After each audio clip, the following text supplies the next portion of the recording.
22 आमदार वेगळा गट त्यांनी अजिबात असं होणार नाही. सुरेंद्र पवार यांच्या माध्यमातून आम्ही सगळे नेमके आपला खंबीरपणे आहोत. तडके साहेब, प्रफुल्ल पटेल साहेब, शिवाजी साहेब हे सगळी नेते मंडळी आम्ही तिथे आहोत. काही नाही, काही घटना घडल्या चर्चा झाल्या पण मला वाटते सुरेंद्र पवार यांच्या नेतृत्वात मी एकत्र आलो आहे. मोदींनी आता सोनं घेऊ नका असं आवाहन केलेलं आहे. पण असं संकट देशावर येऊ शकतं का? आपण देशावर येईल अशी आता या युद्धाच्या परिस्थितीमुळं आपल्याला जास्तीच्या इंधन गॅस जे आपल्या सुद्धा निर्याती आयाती असं कसं बघितलं आता एखाद्या वेळेला संकट म्हणजे आता तर आपण सगळ्यांनी तयार आहे.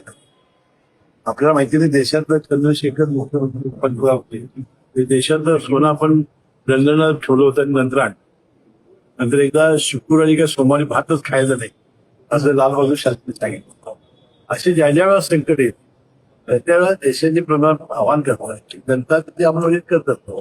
कोरोनाच्या काळात आपण बघितलेलं आहे.